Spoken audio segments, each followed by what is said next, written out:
Magandang araw po sa inyong lahat, mga minamahal naming tagapakinig. Muli, narito na naman po ang inyong lingkod upang maghatid ng isang kwentong hahaplos, susubok at mag-iiwan ng marka sa inyong mga puso.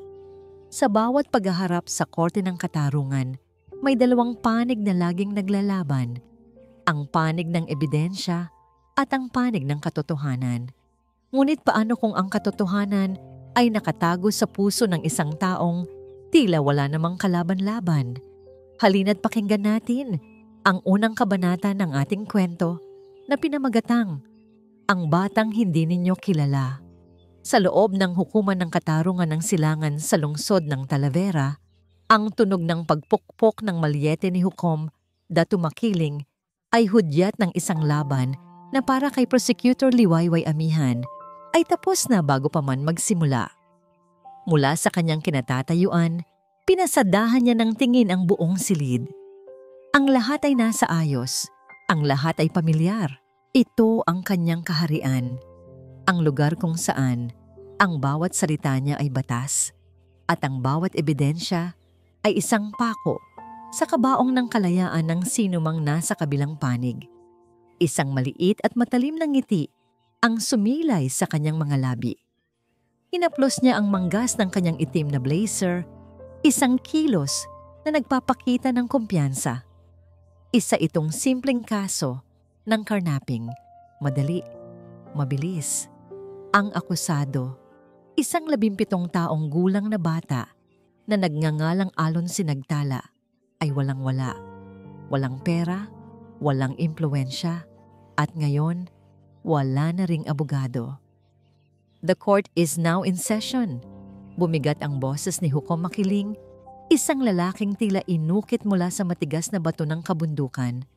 Ang kanyang mukha ay laging may bahid ng pagkayamot at kawalan ng pasensya.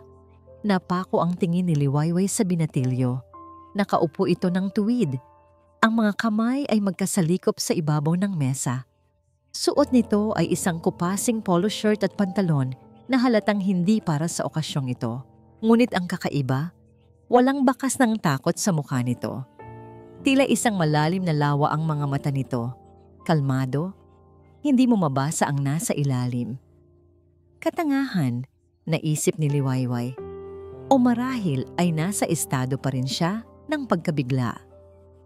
Mr. Sinagtala, nagsimulang muli si Hukom Makiling, ang boses ay may halong panunuya. Naiintindihan ko na ang iyong court-appointed lawyer ay nag-withdraw na mula sa iyong kaso. Mayroon ka na bang bagong abogado? Naramdaman ni Liwayway ang pananabik. Ito na ang pagkakataon niyang tapusin agad ang lahat. Isang guilty plea at tapos na ang usapan.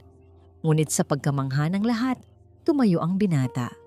Ang kanyang kilos ay hindi nagmamadali, ngunit puno ng bigat at determinasyon. Ang katahimikan sa loob ng korte ay halos nabasag sa kanyang simpleng pagtayo. Tumingin si Alon Sinagtala, hindi sa hukom, kundi diretso sa mga mata ni Liwayway. At sa isang boses na kalmado, ngunit malinaw at matatag na umalingaw-ngaw sa buong silid, sinabi niya ang mga salitang gumulat sa lahat. Ipagtatanggol ko ang aking sarili, Your Honor. Isang saglit ng katahimikan. Pagkatapos ay umugong ang bulungan na parang isang kumpol ng mga bubuyog. Nakita ni Liwayway ang pagkunot ng noo ni Hukom Makiling, maging siya ay hindi napigilang mapataas ang isang kilay. Hindi ito pagkabigla, kundi paglibak. Isang batang magtatanggol sa sarili laban sa kanya. Kay Liwayway Amihan, ang amihan na kayang tumangay sa anumang depensa. Ito ay hindi na isang laban. Ito ay isang komedya. Bumalik ang tingin ni Liwayway kay Alon na ngayon ay nakatingin na sa hukom. Ngumiti si Liwayway sa kanyang sarili. Ang batang ito ay hindi lang pala naghuhukay ng sarili niyang libingan. Siya pa mismo ang naglalagay ng mga pako dito. Muli niyang inayos ang kanyang blazer at tumayo ng may awtoridad. The prosecution is ready to begin, Your Honor. Sabi niya, ang kanyang boses ay profesional ngunit may pahiwatig ng paghamak. Let's see what the child has to say. Ang unang isinalang na testigo ng prosekusyon ay si Police Officer Ricardo Vargas, ang pulis na humuli kay Alon Sinagtala. Isang veteranong may malinis na record. Ang kanyang testimonya ay dapat sanay maging isang madiin na selyo sa kasong ito. Kumpiyansang inilahad ni Liwayway ang kanyang mga unang tanong. At si Officer Vargas ay sumagot ng may sigla at awtoridad.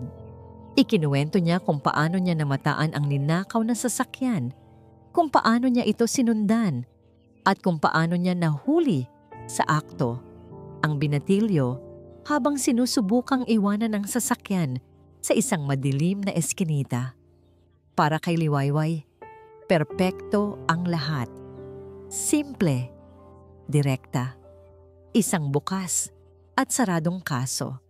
Habang nagsasalita ang pulis, pasimple niyang sinulyapan si Alon. Nakaupo lang ito, nakikinig ng mabuti. Tila isang estudyanteng nasa loob ng lecture hall. Walang emosyon, walang reaksyon. Isang mapanganib na katahimikan, naisip ni Liwayway, ngunit iwinaksi rin niya ito agad. The prosecution rests its direct examination, Your Honor. Anunsyo niya. Cross-examination? Tanong ni Hukom Makiling, halatang naiinip na. Dito na muling tumayo si Alon Sinagtala. Dala ang kopya ng police report, lumapit siya sa witness stand. Hindi siya mukhang isang akusado. Para siyang isang propesor na magtuturo ng leksyon. Officer Vargas? Nagsimula si Alon. Ang boses ay magalang ngunit may talim. Maaari po bang ilarawan ninyo muli ang eksaktong oras at lugar kung saan ninyo unang nakita ang sasakyan? Bandang 10:15 ng gabi, sagot ng pulis hindi natitinag. Sa may Pier 4, malapit sa mga bodega. Salamat po, sabi ni Alon. At ayon sa report ninyo, naaresto ninyo ako sa kabilang dulo ng Talavera, sa may lumang tulay, bandang 10:25 ng gabi. Tama go, patanggo-tanggong sabi ni Officer Vargas. 10 minuto. Bulong ni Alon. Sapat lang para marinig ng lahat. 10 minuto para tahakin ang kahabaan ng syudad mula Pier 4 hanggang sa lumang tulay sa oras na kasagsagan ng trapiko. Nagsimulang kumunot ang noo ni Liwayway. Alam niya ang mga kalsada ng Talavera. Imposible ang sinasabi ng pulis. Your Honor, pagpapatuloy ni Alon. Ang police report ay nagsasaad dinin na ang sasakyan ng pulis ay merong gumaganang GPS. Hinihiling ko po sa korte na ilabas ang opisyal na GPS log ng patrol car ni Officer Vargas para sa gabing iyon upang makumpirma natin ang kanyang lokasyon at ang oras ng mga pangyayari. Biglang namutla si Officer Vargas. Ang kanyang mga mata ay nagsimulang magpanik, palingalinga mula kay Alon patungo kay Hukom Makiling. Nagsimula siyang pagpawisan. Dito na naramdaman ni Liwayway ang isang malamig na kaba sa kanyang sikmura. Ang kumpiyansa niya kanina ay unti-unting napalitan ng isang nakakabinging pagdududa. Tumingin siya sa nanginginig na pulis at pagkatapos ay sa kalmadong mukha ni Alon. Hindi na ito isang bata, isa itong kalaban, isang matalinong kalaban. Sa isang iglap, nag-utos ng recess si Hukom Makiling. Habang palabas ang mga tao, sinundan ng tingin ni Liwayway si Officer Vargas na nagmamadaling lumabas. Nakita niya itong pumasok sa isang pasilyo at may kausap sa telepono. Nagtago siya sa isang sulok at pinakinggan ito. Hindi ko alam na ganoon katalino ang bata. Oo, sinabi niya, ang GPS, kailangan niyang itikom ang bibig. Kung hindi, malalagot tayong lahat. Naniga si Liwayway sa kanyang kinatatayuan. Pagbalik sa korte, mabilis na nagsalita si Hukom Makiling. Ang hiling ng akusado na ilabas ang GPS log ay ibinabasura. It is irrelevant and a mere fishing expedition. Ngunit huli na ang lahat. Ang binhi ng pagdududa ay naitanim na sa isipan ni Liwayway. Alam niyang may mali. May itinatago. Nang gabing iyon, sa kanyang opisina, ginawa ni Liwayway ang isang bagay na labag sa kanyang nakasanayan. Kumuha siya ng isang opisyal na form, pinirmahan ito, at personal na isinumite sa Records Department. Isang formal na kahilingan mula sa tanggapan ng taga-usig. Para sa opisyal na GPS log ng patrol car ni Officer Ricardo Vargas. Mula sa kinauupuan niya, pinanood ni Alon Sinagtala ang bawat galaw ni Prosecutor Liwayway Amihan. Kahapon, nakita niya ito. Ang maliit na lamat sa kanyang perpektong panlabas, ang pagdududa. Para itong isang butil ng buhangin sa loob ng isang makinang puno ng engranahe.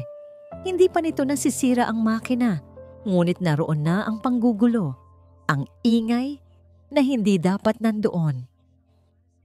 Ina, naisip ni Alon habang naaalala ang mga salita ng kanyang ina, isang paralegal na nagpalaki sa kanya sa gitna ng mga libro ng batas. Ang ebidensya ay isang kwento, anak. Siguraduhin mong mas maganda ang kwento mo kaysa sa kanila. At ngayon, alam ni Alon na ilalabas na ng prosekusyon ang kanilang pinakamalakas na kwento. Ang susunod na ebidensya ng prosekusyon, Your Honor, ay ang resulta ng fingerprint analysis na isinagawa sa ninakaw na sasakyan. Anunsyo ni Liwayway. Ang boses ay muling puno ng kumpiyansa. Tila nakabawi na ito mula sa pagdududa kahapon. Isang forensic expert ang tumestigo, ipinapaliwanag ng detalyado kung paano nakuha ang isang malinaw na partial fingerprint mula sa side mirror ng sasakyan. At nang ipakita ang resulta sa malaking screen, malinaw na tumugma ito sa fingerprint ni Alon Sinagtala. Isang kolektibong buntong hininga ang narinig sa buong korte. Ito na yon, ang ebidensyang hindi kayang pasinungalingan. Nakita ni Alon ang matagumpay na ngiti sa gilid ng mga labi ni Liwayway. Tumingin ito sa kanya, ang mga matay nagsasabing, "Game over." Ngunit hindi natinag si Alon. Mahinahon siyang tumayo para sa kanyang cross-examination. "Salamat po sa inyong testimonya," magalang niyang sabi sa expert. "Kinukumpirma ko po, ang fingerprint na yan ay sa akin nga." Muling umugong ang bulungan. Maging si Liwayway ay bahagyang natigilan sa kanyang pag-amin. "Ngunit meron po akong isang tanong para sa lahat dito sa korte." Pagpapatuloy ni Alon, ang kanyang boses ay lumakas. Bawat salita ay may bigat. Binaling niya ang kanyang tingin sa mga hurado, sa mga manonood at sa huli kay Liwayway. Sino po dito ang hindi pa nakapunta sa isang department store? Katahimikan. Walang nakaintindi sa kanyang tanong. "Isipin po ninyo," sabi ni Alon. "Nasa loob kayo ng isang masikip na department store. Habang naglalakad, sumagi ang inyong kamay sa isang mamahaling leather jacket na nakasabit.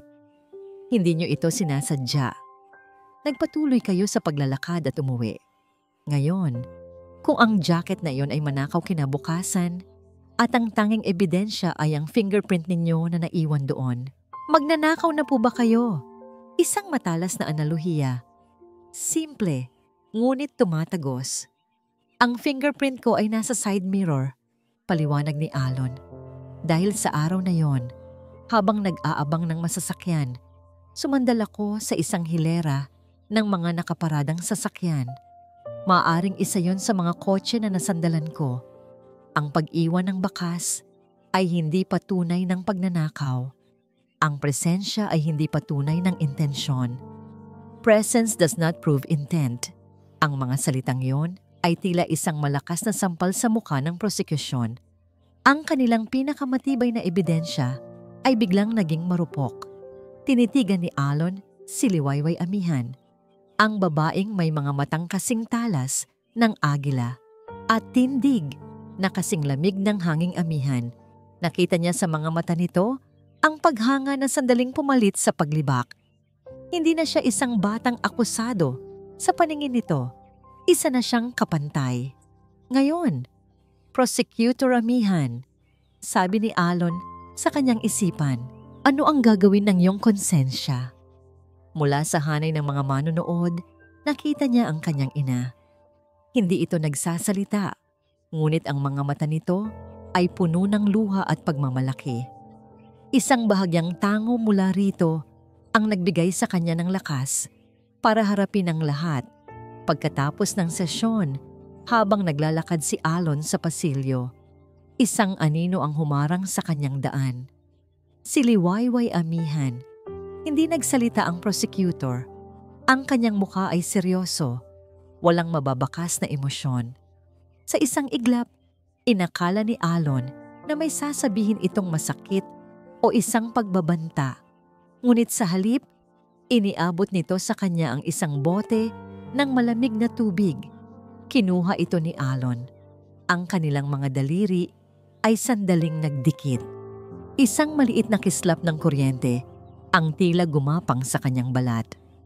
Wala pa ring salita, ngunit ang mga mata ni Liwayway sa unang pagkakataon ay hindi na puno ng paghusga. Puno ito ng isang malalim na tanong, sino ka ba talaga? May dalang bigat sa balikat si Liwayway pagpasok sa korte kinabukasan. Ang resulta ng GPS log na hinihiling niya ay hindi pa dumarating. Isang administrative delay, sabi nila. Isang kasinungalingan, alam niya. May bumabara sa kanyang investigasyon.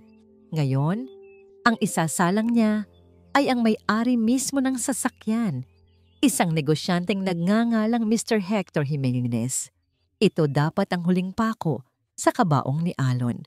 Isang emosyonal na testimonya mula sa biktima. Mr. Jimenez, magalang na tanong ni Liwayway, maaari mo bang isalaysay sa korteng ito ang huli mong nakita bago nawala ang iyong sasakyan? Isinalaysay ng negosyante ang pangyayari. Huminto raw siya saglit para bumili ng tubig nang biglang may isang lalaking nagbukas ng pinto ng kanyang kotse.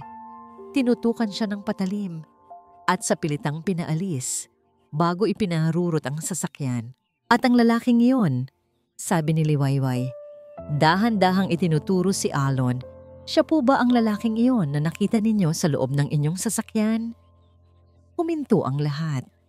Ito na ang sandaling hinihintay niya. Umiling si Mr. Jimenez. Hindi po. Hindi po siya. Parang isang malakas na kulog ang naririnig ni Liwayway sa loob ng kanyang ulo. Ano po ang ibig ninyong sabihin? Ang kumuha po ng kotse ko ay malaki ang katawan. Sabi ni Mr. Jimenez, ang kanyang boses ay sigurado. Mas matanda at mayroon siyang peklat. Peklat? Ulit ni Liwayway. Ang kanyang puso ay nagsimulang tumibok ng mabilis. Opo, dito, sabi ng testigo. Itinaas ang kanyang kaliwang kamay at iginuhit ang isang hugis sa kanyang pulso. Isang peklat na hugis buwan. Nakita ko po ito nang malinaw nang itutok niya sa akin ng kutsilyo. Napalingon si Liwayway kay Alon. Sa isang senyas na hindi na kailangan pang sabihin, dahan-dahang itinaas ng binata ang kanyang dalawang kamay. Ang kanyang mga pulso ay makinis at walang anumang marka. Isang nakabibinging katahimikan ang bumalot sa korte. Ang pundasyon ng kaso ni Liwayway ay gumuho sa isang iglap. Baka nagkakamali lamang ang testigo. Mabilis na sabat ni Hukom makiling. Ang kanyang boses ay iritado. Madilim noon, hindi ba, Mr. Jimenez? Maaaring dala lang ng takot ang iyong nakita. Hindi po ako nagkakamali, Your Honor. Matatag na sagot ni Mr. Jimenez. Dito na namuo ang desisyon sa loob ni Liwayway. Ang pagdududa niya ay isa ng ganap na paniniwala. Lumingon siya pabalik sa testigo. Hindi na bilang isang prosecutor na naghahanap ng panalo, kundi bilang isang taong naghahanap ng katotohanan. Mr. Jimenez, sabi niya, ang kanyang boses ay matatag. Maaari niyo po bang ilarawan ng mas detalyado ang peklat na yon para sa korte? Prosecutor Amihan! Sigaw ni Hukom makiling, ang kanyang mukha ay namumula na sa galit. Ano sa tingin mo ang ginagawa mo? Testigo mo iyan.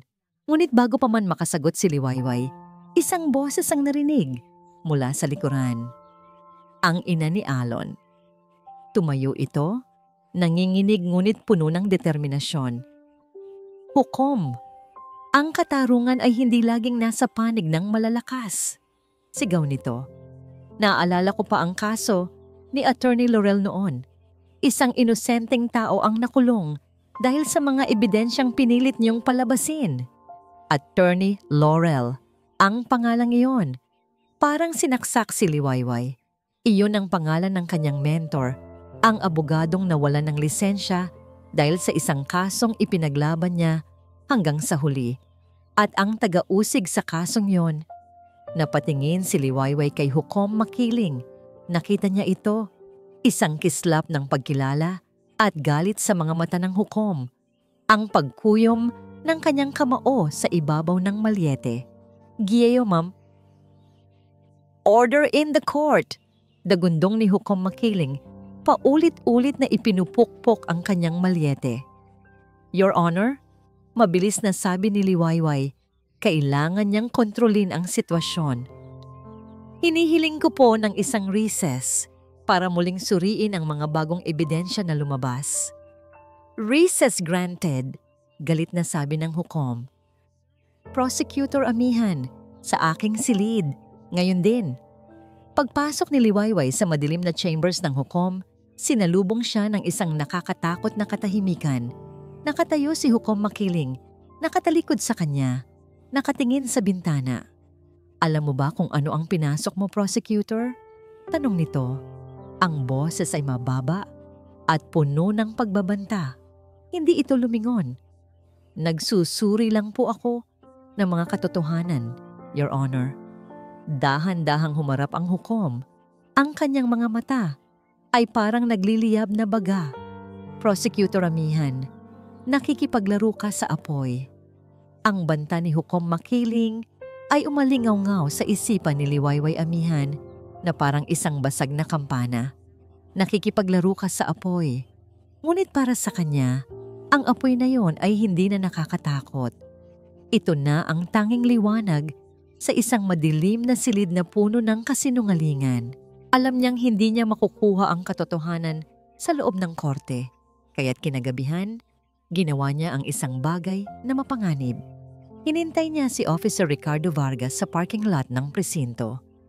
Nang makita siya ng pulis, halatang nagulat ito at sinubukang umiwas. Ngunit hinarangan siya ni Liwayway.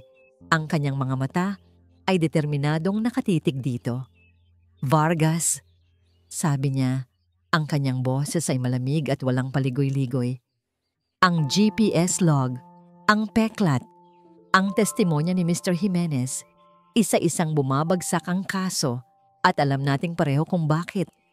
Wala akong alam sa sinasabi mo, prosecutor. Nanginginig na sagot ng pulis. Iniiwas ang tingin. Meron. Giit ni Liwayway. Lumapit pa ng isang hakbang. At kung hindi ka magsasalita sa akin, bukas na bukas din, maghahain ako ng kasong perjury laban sa'yo. Sisiguraduhin kong masusunog ang buong karera mo. Sino ang nag-utos sa'yo na itanim ang ebidensya laban sa bata? Napalunok si Vargas. Ang pawis ay tumatagaktak sa kanyang noo. Hindi ko pwedeng sabihin. Mapapahamak ako. Mapapahamak tayong lahat. Mas mapapahamak ka kung ako ang kinalaban mo, mariing sabi ni Liwayway. Sabihin mo sa akin, anong pangalan? Sa gitna ng kanyang takot at pag-aalala, may isang salitang lumabas mula sa bibig ng pulis, isang bulong na tila kamandag. El Serpiente, ang ahas. Bago pa man makapagtanong muli si Liwayway, nagmamadaling tumakbo ang pulis at pinaharurot ang kanyang sasakyan paalis. Naiwan si Liwayway na nakatayo sa dilim. Ang pangalang yon ay paulit-ulit na tumatakbo sa kanyang isipan. Hindi ito isang simpleng kaso. Isa itong organisadong sindikato. Pag-uwi niya sa kanyang apartment, pagod at gulong-gulo. May isang taong naghihintay sa kanya sa labas ng kanyang pinto. Ang ina ni Alon. May dala itong isang manipis na folder. Ang kanyang mga mata ay puno ng pag-aalala, ngunit mayroon ding determinasyon. Prosecutor Amihan, sabi nito, ang boses ay nanginginig. Alam kong mapanganib ito, pero alam ko ring ikaw na lang ang pag-asa ng anak ko. Iniabot nito ang folder kay Liwayway. Matagal ko na itong sinasaliksik mula pa nang magsimulang magkaroon ng mga nakawan ng sasakyan sa aming lugar. Mga notes, mga pangalan, mga petsa. Binuksan ni Liwayway ang folder. Sa loob, nakita niya ang isang masusing pag-aaral sa modus operandi ng sindikato. At sa isang pahina, mayroong isang nota na isinulat ng ina ni Alon. Nabanggit ni Mr. Jimenez ang unang biktima sa aming lugar bago pa man ang kasong ito na may kakaibang keychain ang susi ng kotse niya, isang ahas na pilak na nakapulupot. Hindi ito nabanggit sa police report. Guilleo Ma'am Amawan, nanlaki ang mga mata ni Liwayway. El Serpiente, ang ahas na pilak. Nagtugma ang lahat. Bakit ninyo ito ibinibigay sa akin? Tanong ni Liwayway. Dapat ay sa abogado ninyo ito ibigay. Dahil nakita ko po ang mga mata ninyo kanina sa korte. Sagot ng ginang. Nakita ko ang paghahanap ninyo ng katotohanan. Alam kong hindi nyo nais madiin ang isang inosente. Tumingin ito sa kanya ng may pagsusumamo. Iligtas ninyo ang anak ko. Nang gabing iyon, hindi natulog si Liwayway. Binasa niya ang bawat salita sa folder. Pinagtagpi-tagpi ang bawat piraso ng impormasyon. Ang kaso laban kay Alon ay hindi lang pala isang pagkakamali ng sistema. Ito ay isang sadyang gawa-gawa. Si Alon Sinagtala ay hindi isang kriminal. Isa siyang pain. Isang sakripisyo para pagtakpan ang isang mas malaking krimen. Tumingin siya sa kanyang refleksyon sa salamin ng bintana. Ang babaeng nakatingin pabalik ay hindi na ang prosecutor na handang gawin ang lahat para manalo. Isa na siyang babaeng nasa sangandaan. Pinipili kung tatahakin ang ligtas na daan ng kasinungalingan o ang mapanganib na landas ng katotohanan. May nagbago kay Prosecutor Liwayway Amihan. Ito ang unang napansin ni Alon Sinagtala mula sa kanyang kinauupuan. Hindi na siya ang mga ngasong nakita niya noong unang araw. Malamig, kalkulado, at uhaw sa panalo. Ngayon, ang bawat kilos niya sa loob ng korte ay tila isang sayaw sa gilid ng bangin. Sunod-sunod ang kanyang mga mosyon. Kino-question niya ang bawat technicality, bawat proseso. Hindi na ito isang pag-atake sa kanya, kundi isang paraan para patagalin ang oras, para bumili ng panahon. Alam ni Alon na ginagawa niya ito para sa kanya, para sa katotohanang pareho na nilang nakikita. Sa bawat pagtutol ni Liwayway, lalong pumupula ang mukha ni Hukom Makiling. Ang pagpukpok ng kanyang malyete ay hindi na tunog ng awtoridad, kundi tunog ng pag-aalburuto at pag-aalala. Ang korte ay naging isang chessboard at si Liwayway ay isinasakripisyo ang kanyang mga tore para lang maprotektahan ang isang kawal na tulad niya. Sa isang recess, habang naglalakad siya pabalik sa holding area, nagkasalubong sila sa isang hindi mataong pasilyo. Sandali silang huminto. Ang hangin sa pagitan nila ay puno ng mga salitang hindi kayang bigkasin. "Salamat!" basag ni Alon sa katahimikan. Iyon lang ang salitang lumabas sa kanyang bibig, ngunit puno ito ng kahulugan. Tumingin si Liwayway sa kanya at sa unang pagkakataon, nakita ni Alon ang pagod sa kanyang mga mata. Ngunit meron ding apoy, isang matigas na determinasyon. "Ginagawa ko lang ang trabaho ko," sagot nito, ngunit alam nilang pareho na higit pa rito ang nangyayari. "Nag-iingat ka sana," dagdag ni Alon. Isang halos pabulong na babala, isang maliit, halos hindi mahahalata. Nangiti ang sumilay sa labi ni Liwayway. "Ikaw din." Ang maikling sandaling iyon ay parang isang tahimik na kasunduan. Isang alyansang nabuo sa gitna ng panganib. Ngunit ang sandaling iyon ay biglang naputol nang isang bailiff ang lumapit sa kanila. "Prosecutor Amihan, pinapatawag po kayo ni Hukom Makiling sa kanyang chambers." Nakita ni Alon ang pagbabago sa mukha ni Liwayway. Nawala ang bahagyang init at napalitan ito ng isang malamig na kahandaan. Tumangulang ito at sumunod sa bailiff, nag-iwan kay Alon ng isang mabigat na pakiramdam. Hindi niya narinig ang pinag-usapan nila. Ngunit nang bumalik si Liwayway sa korte pagkatapos ng ilang minuto, kitang-kita niya ito.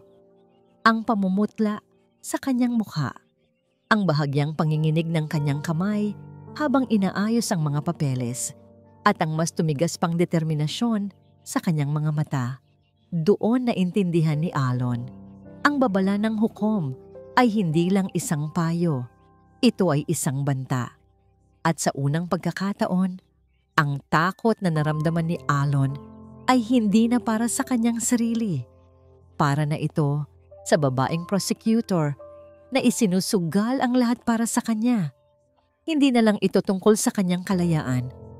Damay na siya ng gabing iyon sa loob ng tahimik na apartment ni Liwayway. Pagod siyang umupo sa sofa, hawak ang isang baso ng tubig. Sa labas, ang gabi ay payapa. Sa loob, ang kanyang isipan ay isang bagyo. Bigla, isang matalas na tunog ang bumasag sa katahimikan. Ang tunog ng nababasag na salamin mula sa kanyang sala. Ang tunog ng nababasag na salamin ay parang sigaw ng babala. Napapitlag si Liwayway sa kanyang kinauupuan. Ang puso niya ay kumakabog sa dibdib. Mabilis niyang kinuha ang cellphone mula sa mesa. Ang mga daliri nanginginig. Sino? Paano? Hindi siya nagdalawang isip. Alam niyang hindi siya ligtas dito.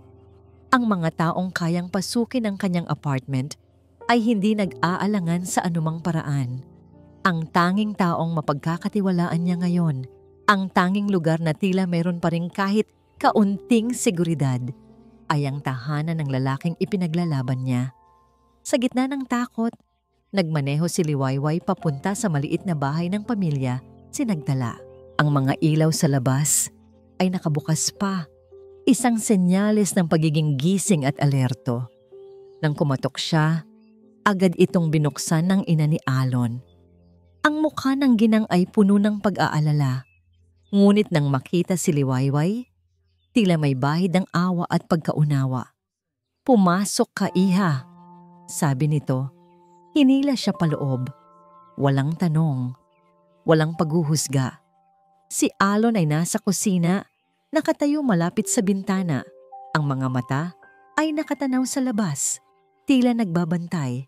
Nang makita niya si Liwayway, bumalik sa kanyang mukha ang determinasyon na nakita ni Liwayway sa korte. Ngunit ngayon ay may kasama ng bahid ng pag-aalala para sa kanya. "Anong nangyari?" tanong ni Alon. Ang boses ay mababa at tensyonado. Sa pagitan ng paghikbi at pag-ubo, ikinuwento ni Liwayway ang nangyari.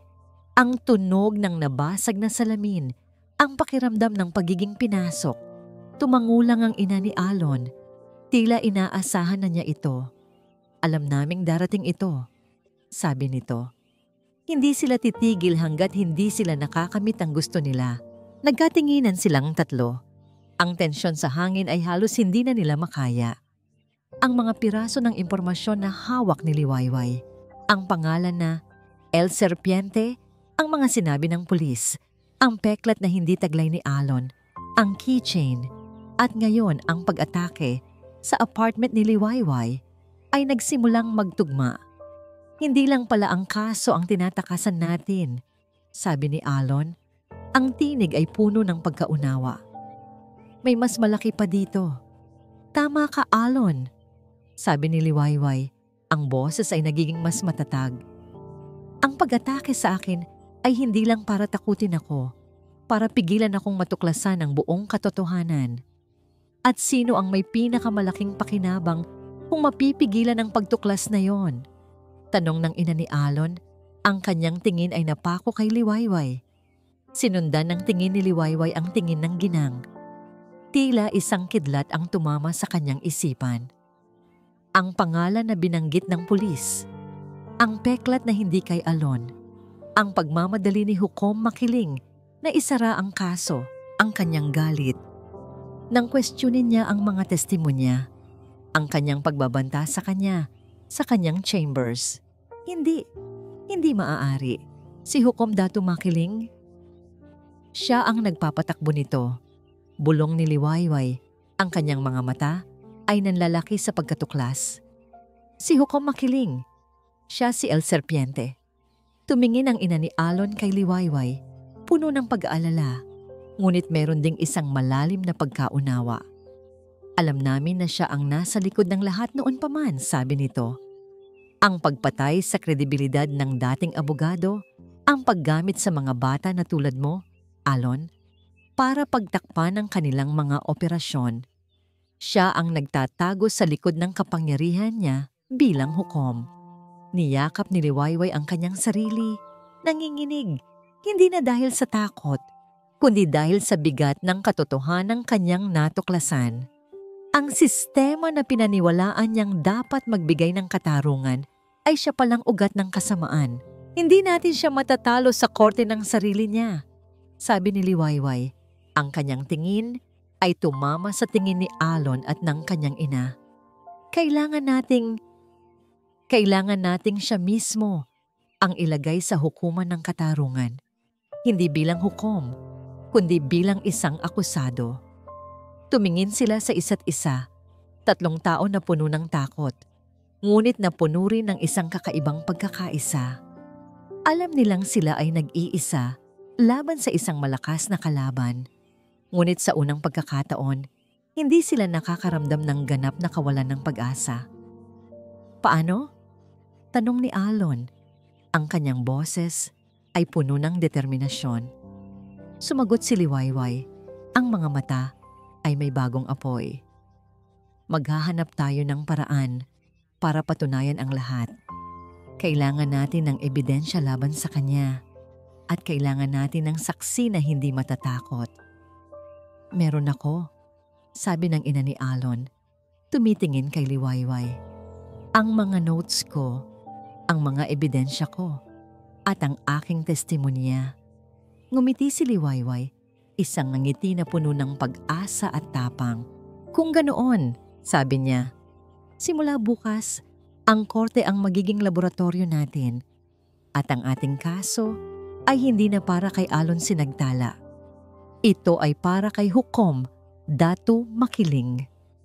Ang hangin sa loob ng hukuman ng katarungan ng silangan ay hindi na payapa. Ito ay puno ng kuryente, isang senyales ng malaking pagbabago. Nakaupo si Alon sa kanyang kinauupuan. Ang puso niya ay kalmado sa labas, ngunit sa loob, parang tambol na malakas ang pagtibok. Ito ang huling araw ng kanyang paglilitis. Ang araw na magtatapos ang lahat o magsisimula ang isang bagong digmaan. Sa kanyang tabi, kalmado ang kanyang ina, ngunit nakita niya ang bahagyang panginginig ng mga kamay nito. Pumasok si Hukom Datu Makiling. Ang kanyang mukha ay seryoso, ngunit may bahid ng pagtagumpay. Malinaw na inaasahan niyang babagsak na sa kanya ang desisyon. Narinig ni Alon ang mga bulungan ng mga tao. Karamihan ay naniniwalang mag-guilty plea si Alon o di kaya'y ibababa na ang sentensya. Pagkatapos ng ilang formalidad, tumayo si Prosecutor Liwayway Amihan. Ang kanyang tingin ay tumama sa kay Alon, isang mabilis na sulyap na nagbigay sa kanya ng lakas. Ang kanyang tindig ay matatag at ang kanyang boses ay umalingaw-ngaw sa buong silid. Your Honor, nagsimula si Liwayway. Ang kanyang tingin ay nakatuon kay Hukom Makiling. Ang prosecution po ay naghaharap ng isang mosyon para sa pag-withdraw ng lahat ng kaso laban kay Mr. Alon Sinagtala. Isang collective gasp ang narinig mula sa mga manonood. Naging parang bato ang mukha ni Hukom Makiling. Ang kanyang mga mata ay nanliit sa galit. Ano? Bulong niya, hindi makapaniwala. Your Honor, pagpapatuloy ni Liwayway, walang bakas ng pag-aalinlangan sa kanyang boses. Base po sa mga bagong ebidensya at mga hindi pagtutugma sa mga naunang testimonya, naniniwala ang prosekusyon na walang sapat na batayan upang ituloy ang kasong ito laban kay Mr. Sinagtala. Motion denied. Hiyaw ni Hukom Makiling. Ang kanyang boses ay tila kulog. Hindi mo ito pwedeng gawin, Prosecutor Amihan. Ang korte na ito ay hindi mo basta-basta mapaglalaruan. Hindi po ako naglalaro, Your Honor. Sagot ni Liwayway. Ang kanyang boses ay lalong tumatag. Naghahanap po ako ng katarungan. At para po makamit iyon, gusto kong tawagin ang isa pang saksi. May karapatan ng korte na tanggihan ng karagdagang saksi sa puntong ito ng paglilitis. Galit na sabi ni Hukom Makiling. Ngunit hindi po ito saksi para sa prosekusyon laban kay Mr. Sinagtala, Your Honor. Sabi ni Liwayway, isang matalim na ngiti ang sumilay sa kanyang mga labi. Ito po ay isang saksi laban sa isang mas malaking krimen. At ang saksi pong ito ay may direktang kaugnayan sa kasong ito at sa inyo. Nagkatitigan sila ni Hukom Makiling. Ang mukha ng Hukom ay biglang namutla. Ang kanyang mga mata ay nanlaki sa pagkatakot. Hinihiling ko pong tawagin si Attorney Vicente Laurel. Parang isang bomba ang sumabog sa silid ng korte. Nagsimulang magbulungan ang mga tao. Narinig ni Aylon ang mahinang hikbi ng kanyang ina sa kanyang tabi. Ang pangalan ni Attorney Laurel ay parang multo sa kasaysayan ng korte na yon. Ang abogadong winasak ni Makiling. Ang pinto sa likuran ng korte ay dahan-dahang bumukas. Isang matandang lalaki ang pumasok, payat na payat. Ang buhok ay puting-puti na, ngunit ang kanyang mga mata ay may kislap ng apoy. Si Attorney Vicente Laurel. Nakatayo siya sa harap ng lahat. Ang kanyang tingin ay dumiretso kay Hukom Makiling. Attorney Laurel, sabi ni Liwayway. Ang boses ay puno ng paggalang. Maaari po ba ninyong isalaysay sa korte ang inyong karanasan sa isang kaso noong nakaraang dekada kung saan ang kalaban ninyo ay isang batang prosecutor na noon ay si Dato Makiling? Objection! Irrelevant! Hiyaw ni Hukom Makiling. Paulit-ulit na ipinupukpok ang kanyang malyete. Ang kanyang mukha ay parang kulubot na papel sa sobrang galit at takot. Hindi ito kaugnay sa kaso. Siyempre po ay kaugnay, Your Honor. Matatag na sabi ni Liwayway. Ang kasong yon ay winasak ang buhay ng isang abogado sa pamamagitan ng paggamit ng mga pekeng ebidensya at pagmamanipula ng mga pahayag. Ang kasong yon ay tila isang carbon copy ng kaso ngayon laban kay Mr. Sinagtala. Ang bawat salita ng saksi ay totoo. Nagsimulang magsalita si Attorney Laurel. Ang kanyang boses ay matatag, puno ng awtoridad na hindi na mabubura ng panahon. Pinilit nila akong manahimik tulad ng ginagawa nila ngayon sa batang ito. Pero hindi na ako mananahimik. Nagpatuloy sa pagpukpok ng malyete si Hukom Makiling. Ang kanyang mukha ay puno ng pagkabigla at galit. Order in the court! Order in the court! Ngunit huli na ang lahat. Ang bawat tao sa silid ay nakikinig na sa matandang abogado, hindi na sa hukom. Your Honor, sabi ni Liwayway, ang kanyang tinig ay tumagos sa ingay ng pagpukpok ng malyete. Ang katotohanan ay hindi kailanman irrelevant, Your Honor. At ang katotohanan ay may sariling tinig. Tsingka, ang boses ni Attorney Vicente Laurel ay umalingaw-ngaw sa buong korte. Isinasalaysay ang mga detalyeng pamilyar na pamilyar kay Liwayway.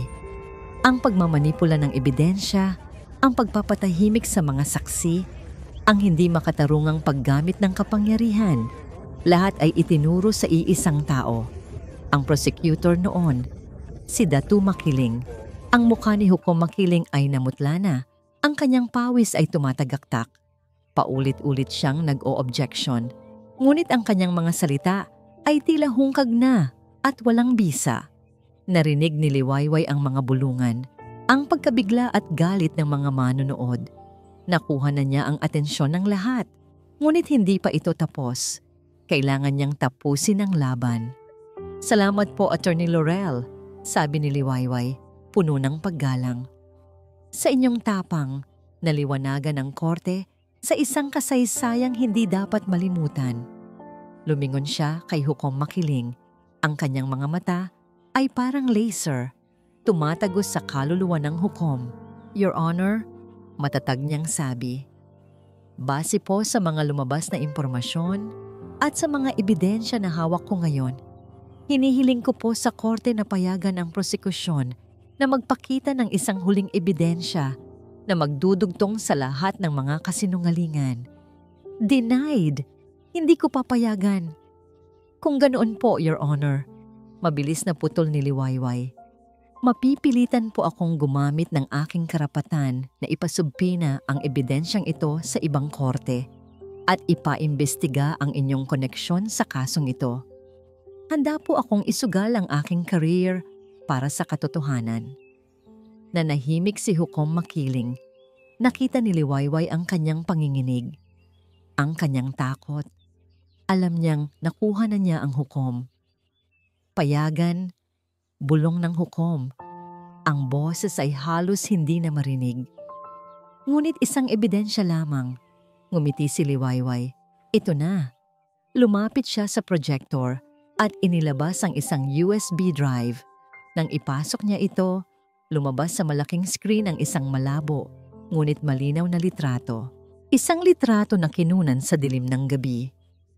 Sa litrato, nakita ang isang lalaking may makisig na pangangatawan, ngunit may isang natatanging tanda sa kanyang kaliwang pulso, isang peklat na hugis buwan.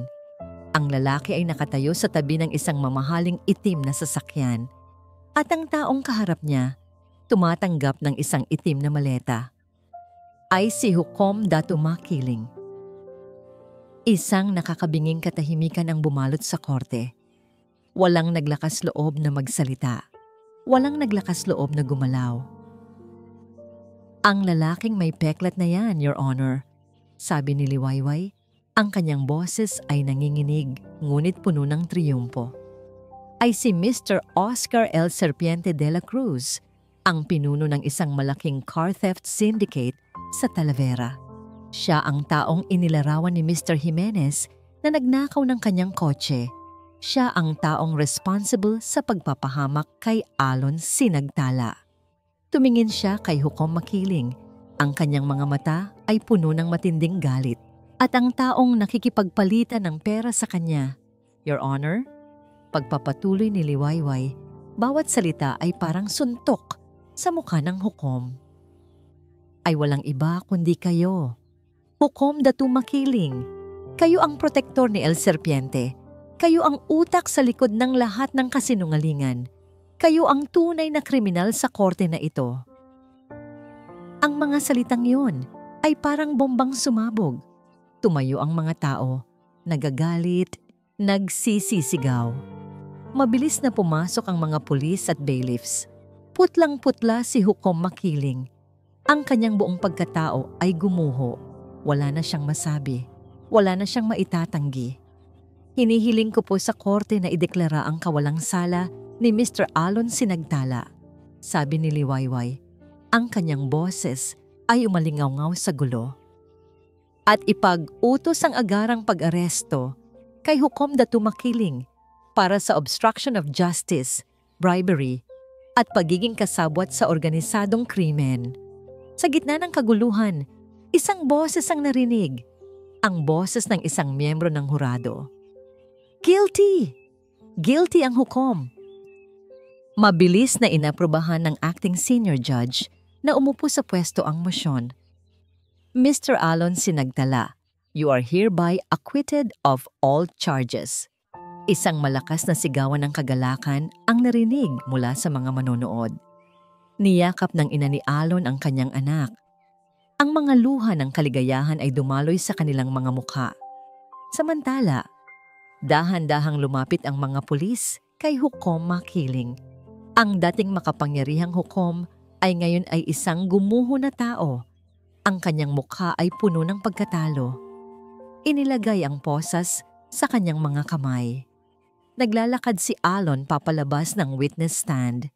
Tumingin siya kay Liwayway, ang prosecutor na ito, na handang isugal ang lahat para sa kanya. Ang babaeng nagbalik ng kanyang pag-asa. Ang kanilang mga mata ay nagtagpo at sa mga matang yon, walang salitang kailangan. Tanging pagkaunawa, paggalang at isang pangako. Ang mundo sa paligid nila ay nagulo, ngunit sa sandaling iyon, ang kanilang mundo ay nanatiling tahimik at payapa. Liwayway. Ilang linggo ang lumipas matapos ang gulo sa hukuman ng katarungan ng silangan. Ang kaso ni Hukom Datu Makiling ay mabilis na umusad at ang kanyang pagkakadawit sa sindikato ni El Serpiente ay naging headline sa buong Talavera. Ang buong sistema ng hustisya ay nayanig. Ngunit sa wakas, nagsimulang umusbong ang pagbabago. Para kay Liwayway Amihan, ang pagbabagong yon ay nagsimula sa kanyang sarili.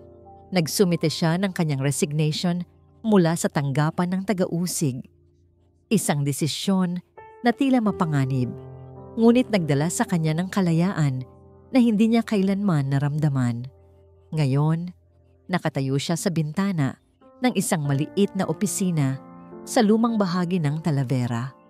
Sa tabi niya, si Attorney Vicente Laurel, ang kanyang dating mentor, ay abala sa pag-aayos ng mga libro.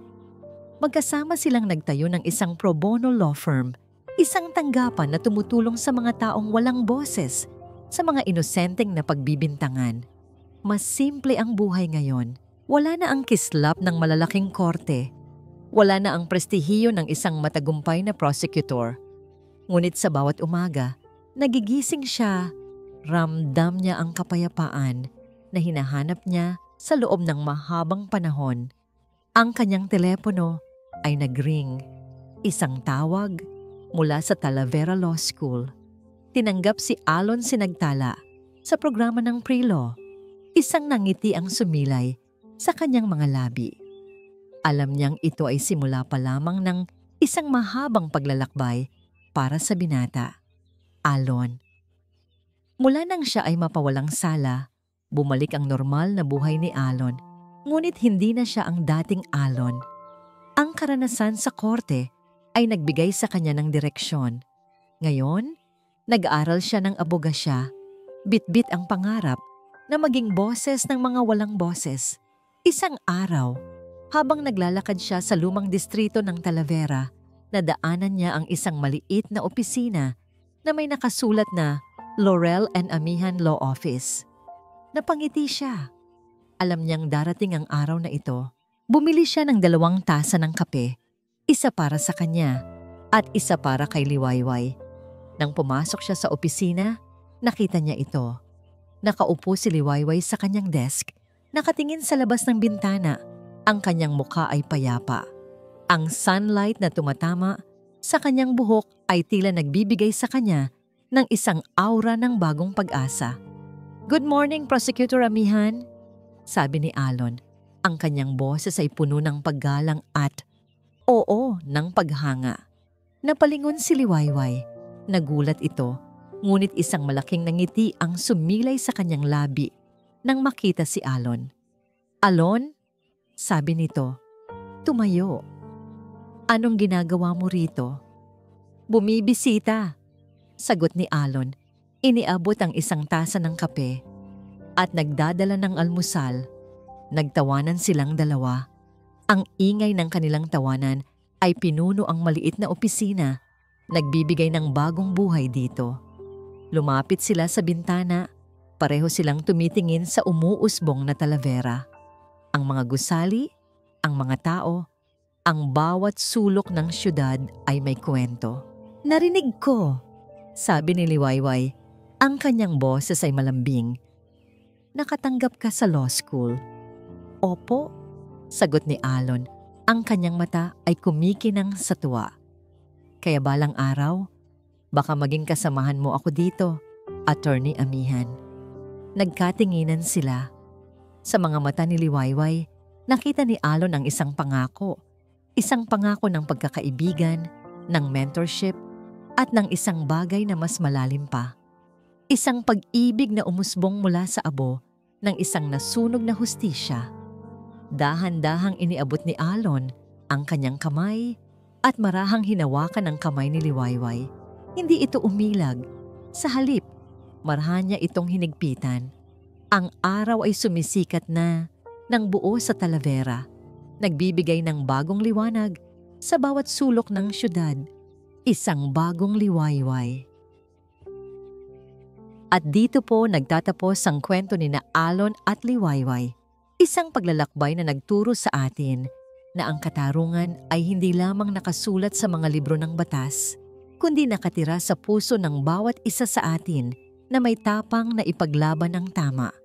Ito ay isang paalala na ang pag-ibig sa lahat ng anyo nito, pag-ibig sa kapwa, pag-ibig sa katotohanan, at ang pag-ibig na nagbibigkis sa dalawang kaluluwa ay ang pinakamakapangyarihang lakas na kayang lumaban sa anumang kadiliman. Taos puso po akong nagpapasalamat sa inyong walang sawang pagsubaybay sa bawat kabanata ng kwentong ito. Umaasa po akong naiwan nito ang isang malalim na marka sa inyong mga puso at isipan. I-comment nyo lang po sa ibaba kung anong bahagi ng kwento ang pinaka nagustuhan ninyo o kung anong aral lang inyong napulot. Kung nagustuhan nyo ang kwentong ito, isang pindot lang po sa like button, ay share. At syempre, huwag kalimutang mag-subscribe sa aming channel para sa mas marami pang kwentong magbibigay inspirasyon at katarungan. Muli, ako po ang inyong lingkod, nag-iiwan ng isang paalala. Ang bawat puso ay may sariling kwento at ang bawat kwento ay may aral na naghihintay. Hanggang sa muli mga kaibigan, paalam.